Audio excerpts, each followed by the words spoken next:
Você lembra que quando a gente tem um rompimento, né, de uma resistência, de uma trincheira vendedora, isso demonstra a força compradora tomando conta do mercado? Então não seria intuitivo a gente pensar que, após uma longa congestão, né, um longo processo de acúmulo de forças do mercado, o rompimento da resistência daquela congestão poderia ser o estopim, né, aquele desequilíbrio que vai permitir a liberação da força acumulada durante o processo congestivo e, dessa forma, a aceleração das altas. E, portanto, identificar o momento exato daquele desequilíbrio, que vai ser o estopim para o mercado explodir, vai permitir que a gente possa capturar altas maravilhosas para o preço das ações.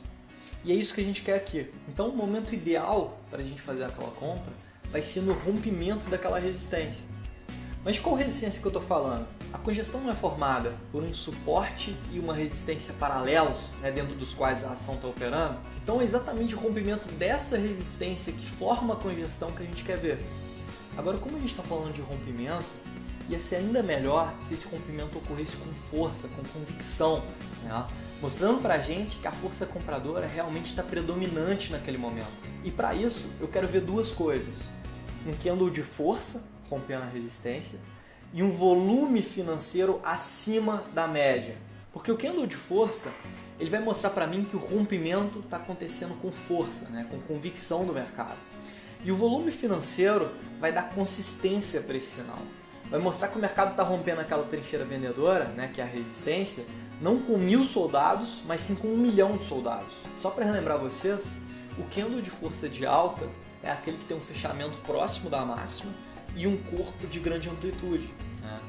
E o volume financeiro acima da média ocorre quando aquela barrinha do volume supera a média dos últimos dias. Então, se eu tenho uma ação dentro de uma tendência de alta no médio prazo, que se congestionou ali durante um certo tempo e que depois rompeu a resistência com um candle de força e um volume acima da média, bum! Eu tenho uma excelente oportunidade de ganhar dinheiro com a valorização daquela ação. Vamos dar uma olhadinha em alguns exemplos reais disso acontecendo. Vamos dar uma olhada então no exemplo prático que eu separei aqui para vocês. Primeiro de Sul América, Sula 11. Tá? Vejam que o mercado vinha evoluindo, tinha uma resistência marcada em 14,75 e nesse último pregão aqui que a gente está vendo, o mercado rompeu essa resistência com um candle de força. Né? Vejam que a gente tem um candle com um corpo de grande amplitude e um fechamento próximo da máxima. Nesse momento a gente recomendou uma oportunidade de compra aos nossos clientes, que foi enviada tanto pelo celular, quanto por e-mail, quanto dentro do Toro Radar. E o que a gente vê acontecendo nos dias seguintes é o mercado acumulando aí uma alta de quase 6%, refletindo exatamente essa predominância compradora que gerou a nossa entrada. Outro exemplo interessante que eu separei para vocês foi em TRPL4. Vejam como a gente tinha uma resistência marcada ali na linha verde em R$ 33, representada por um topo anterior, né?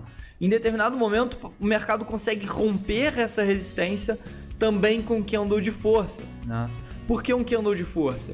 Vejam como a gente tem um corpo de grande amplitude e um fechamento próximo da máxima, que demonstra exatamente para a gente a predominância compradora, né? A força compradora preponderante frente aos vendedores. E o que acontece em seguida é exatamente uma valorização do papel, né? A gente tem logo nos dias seguintes uma valorização que chega ali a 5% de alta. E esse é outro exemplo de oportunidade que a gente pôde explorar junto com os nossos clientes, né? Uma oportunidade que a gente também recomendou tanto pelo celular quanto por e-mail, quanto dentro do Toro Radar. Vamos ver um último exemplo para poder consolidar o que a gente aprendeu.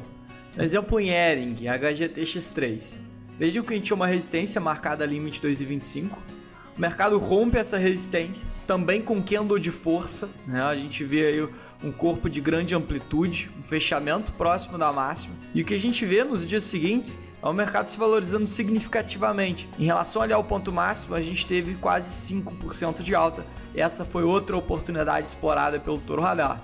E o mercado continua subindo, né? Se a gente pegar um prazo maior, a gente vê que a Hering chegou a acumular quase 15% de valorização em relação à compra que a gente recomendou aos clientes do Toro Radar e que foi gerada exatamente pelo rompimento de uma resistência com um candle de força. Agora existe uma última coisa que eu queria que você soubesse.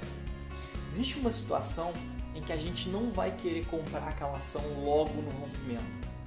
Isso vai acontecer quando o mercado fizer aquele rompimento já muito esticado, já muito sobrecomprado.